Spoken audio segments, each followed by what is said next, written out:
Good day mga kabomboms bookplate. Ang dami ko nababasa sa may comment section na hindi daw sila makapag-withdraw dito sa may G-Crypto ng GCash.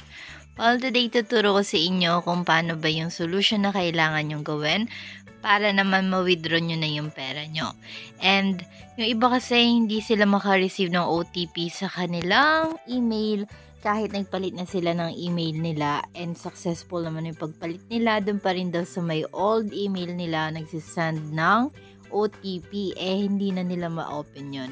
Well, today, yan ipapakita ko lang sa inyo yung G-Crypto and lalabas tayo dito dahil dito tayo sa may Chrome magsasabit ng ticket. And yes, you heard it right.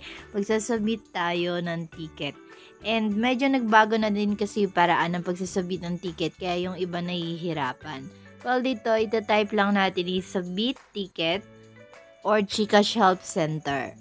Now, bago nyo pindutin yung link, tingnan nyo muna kung may S by HTTP, okay? So, hindi ko na-elaborate kung bakit, pero para mas safe yung site, okay? So, ito yung legit site ng GCash and dito, itatype na natin dito yung keyword sa ating problem. So, for example, hindi kayo makareceive ng OTP. So, yun yung itatype nyo dito. Wala na kasi dito yung button ng submit ticket. Kailangan talaga natin i-type yung mismong keyword ng problem natin. So, now, as you can see, ang tinype ko dito, G-Crypto Withdrawal. Then, dito, i-tap lang natin tong how can I withdraw from my G-Crypto trading wallet. And here, mababasa natin ang article kung saan ituturo sa atin ni GCash yung step by step. Pero dahil hindi nga gumagana sa atin yan or nagkakaroon tayo ng problem sa may verification code, itatap lang natin etong nasa lower part, scroll nyo lang pataas para makita nyo tong I didn't receive a verification code for my G-Crypto order. So, yan itap nyo. And marami pa ditong pagpipilian pero piliin nyo yung pinaka-related dun sa inyong concern. Okay? So, itatap ko na I didn't receive a verification code and hintayin lang natin. So, dito, ipapakita din sa inyo ni GCash. Nakasulat na dito yung mga kailangan nyong gawin para naman ma-receive nyo yung OTP. Pero kung wala nga kayong ma-receive dahil nagkakaproblema kayo sa email nyo or old email nyo, pinalitan nyo ng bago, tas dun pa rin sila nagsisend or kung ano man yung dahilan, okay lang yan. Okay? So, kailangan talaga natin mag-submit ng ticket para ma-indicate natin dun yung mismong problem na kailangan nilang solusyonan. Okay? So, ayan, dito, ito yung articles and tinuturo nga kung ano yung pwede natin gawin. Pero, itaas lang natin pataas para makita natin tong click here to us for help. Ayan. So, itap natin to para ma-open natin yung form at masagutan natin.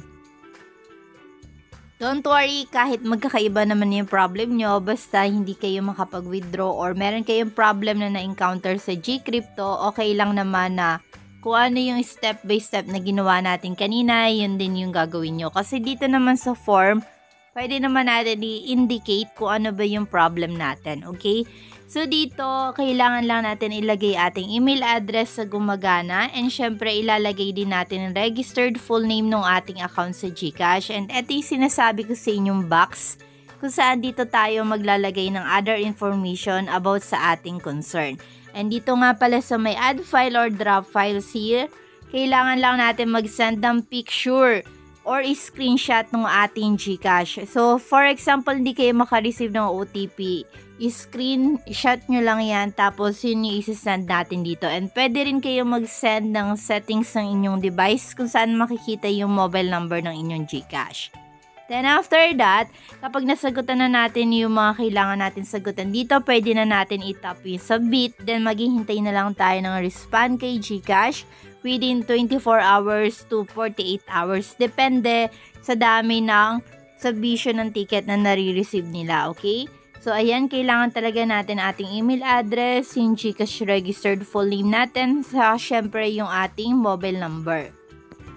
And ulitin ko lang na napaka-importante na maglagay tayo dito ng information about sa ating concern. So, ilagay nyo dito halimbawa, hindi kayo makapag-withdraw sa inyong G-Crypto and sabihin nyo kung ano yung problem or kung ano yung nababasa nyo kung meron man nagpa-pop out ng message.